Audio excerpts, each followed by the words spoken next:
We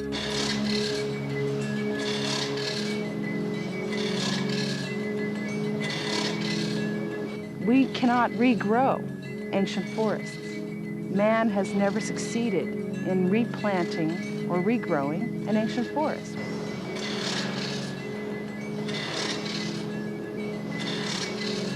This industry is the hot seat of controversy. Obviously, there's a lot of people who don't like what we do for a living.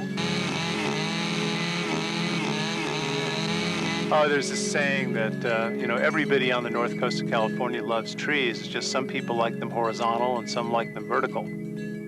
Once you see the forest, you can't get it out of your mind. I figured if I could show the people the beauty of the forest and what was at stake, I could have a really powerful impact.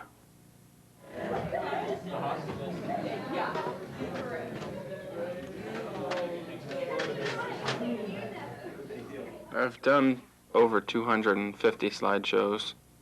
Most people after the slideshows are really shocked. A large majority of the people have no idea the ancient redwoods are still being cut down.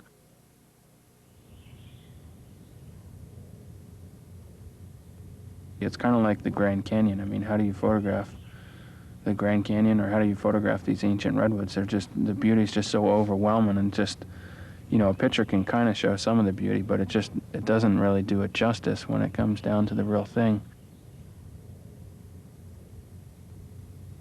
It's really just mind-blowing when you sit there and think about the fact that these trees have been around for, you know, some of them 1,000 to 2,000 years, and to think of that when you start hanging around with the big redwoods like that, you start to get a real feeling that your life is just basically a little dot in time compared to these big trees. But it's, unfortunately, you know, our little dot in time is what's destroying all these trees right now. This is NPR, National Public Radio. Pacific Lumber owns the Headwaters Forest, and for years was considered by environmentalists to be a responsible land steward. When Hurwitz came in, he doubled, by some accounts tripled, the logging rate. He transferred 2/3 of the money out of the employees' pension fund, and he went after ancient forests, including the Headwaters Grove, with an enthusiasm that disturbed even former timber workers.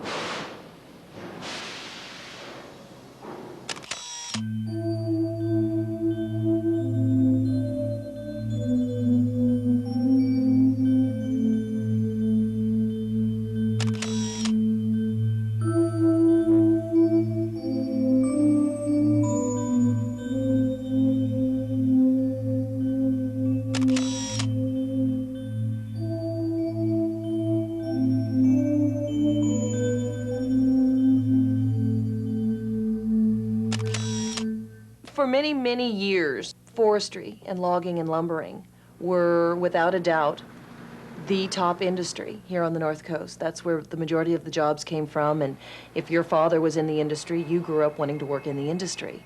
Well, that's changed over the last decade or two, when there has been more concern expressed over a balance between lumbering and the environment.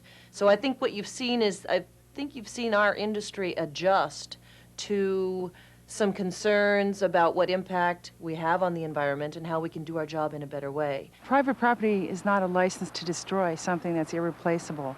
And the Headwaters Forest and the habitat it provides for a species that will become extinct if it is destroyed is irreplaceable. When you look at the inventory of old-growth redwood when Hurwitz bought the company and what is left there now, it becomes clear that over 2/3 of what was on the property when he bought it is now gone, and he wants to cut as much of the rest as possible. I was shocked when I moved up here and got a job washing cars alongside of the highway, and I would watch log truck after log truck going by, a lot of times with just 1 to 3 giant pieces of redwood trees on the back of them. And that's when I started to realize that the redwoods weren't exactly protected. When I saw the ancient redwoods at Headwaters Forest, I knew if I could show people the beauty of the forest as well as the destruction, that I could help play a role in preserving the place.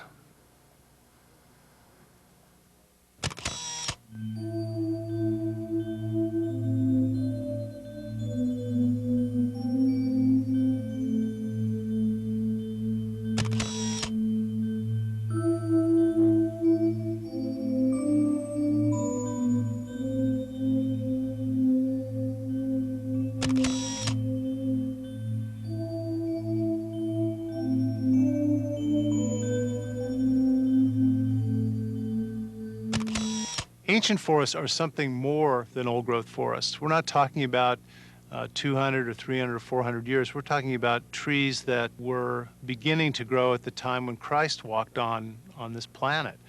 You're talking about trees that have lived through hundreds of generations of human beings.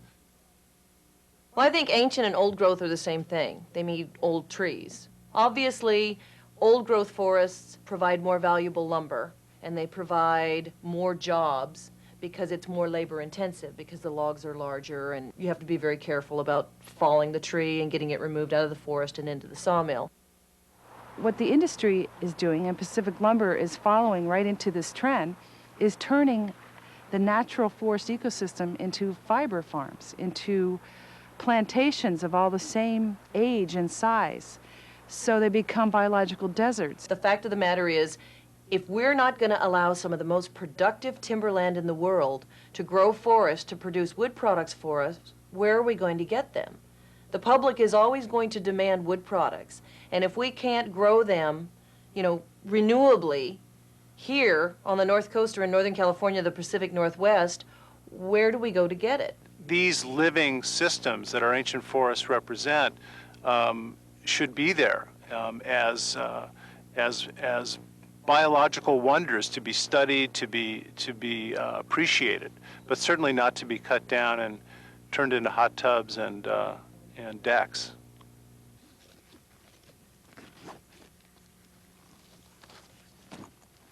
Pacific Lumber considers this trespassing when I'm out here photographing out here, but if you were to ask the general public, who's committing the crime, whether it be me or Pacific Lumber, overwhelmingly the public would side on my side saying that, Pacific Lumber is committing the crime. I'm taking pictures of the trees and they're coming out here clear-cutting mile after mile of these giant redwood trees. So, in my opinion, I feel there's a higher law. This is All Things Considered. I'm Linda Wertheimer. Government negotiators are working on a last-minute deal that might avert a showdown next week between loggers and environmentalists in Northern California. At stake is the Headwaters Forest. NPR's Richard Gonzalez reports. As many as 5,000 demonstrators are expected to gather this weekend to prevent the Pacific Lumber Company from logging the Headwaters Grove, the home of towering redwoods up to 2,000 years old. Say Headwaters Forest!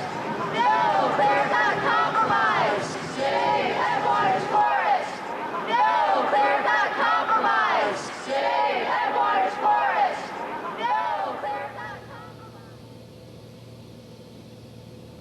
Pacific Lumber a lot of times will say certain things are just sort of framed in and it really doesn't look that bad, but I show clear cuts from the ground as well as showing aerial clear cuts, and I have photographs where you can see literally mile after mile after mile, the whole mountainside's completely clear cut down. You'll never sell a clear cut. Huh.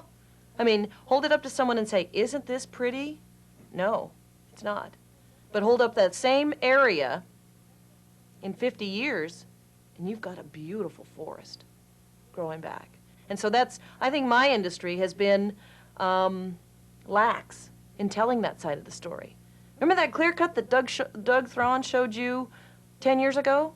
Well, here's the same picture.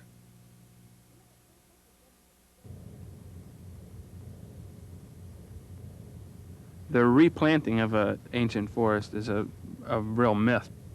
I've gone back, I've seen areas years later, and what's coming back because the soils are eroding so bad is you have nothing but scrub and brush and pampas grass and stuff like that coming back, and there's no indication of any type of forest coming back in these areas.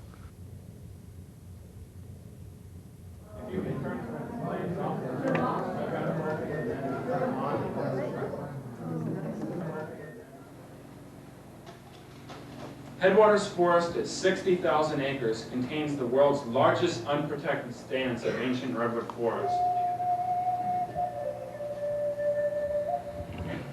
Here lies one of America's last rainforests. Here in the dense old-growth redwood forest, plant mass is up to 7 times the amount of that found in the tropical rainforest, making the old-growth redwood forest the densest forest found in the world.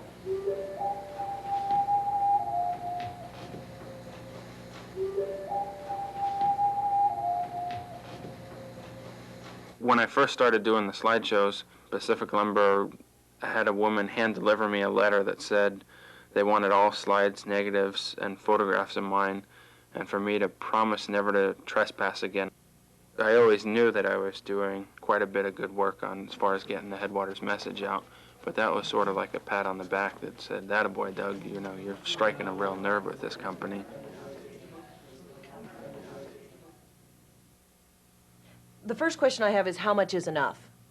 Over the years, the Pacific Lumber Company has either sold or donated almost 20,000 acres of old-growth redwood forest to the state of California. The Avenue of the Giants, Rockefeller Forest, Prairie Creek Redwood State Park, all of that used to be owned by Pacific Lumber. And so many, many years ago, we realized that some of these magnificent, beautiful old-growth forests needed to be preserved forever. So we've kind of played that role along several decades, and now here we are in this controversy again. They've never given anything. They've been paid by the taxpayers for every tree that was ever put in the state park system. And they're to be applauded for cooperating on that level to help create parks. But parks are not enough. And it's true, parks are museum pieces. And without connectivity between one forest ecosystem and another, the species will not survive. We're talking about the crash of an environmental system that existed here for millions of years. And that is the point that we need to get across to the entire nation. Hi, my name is Doug Thron. Since I've hiked into the 60,000-acre Headwaters Forest more than 100 times, and I've flown over it at least 80 times in the past 5 years, I feel I can make some valuable comments. The fact is, you can't have a sustained yield plan and milk another $1 billion out of Pacific Lumber in just 6 years at the same time. Now it's up to President Clinton to acquire the entire 60,000-acre Headwaters Forest so that we won't end up with no forest, no jobs, and no future for our county. Thank you.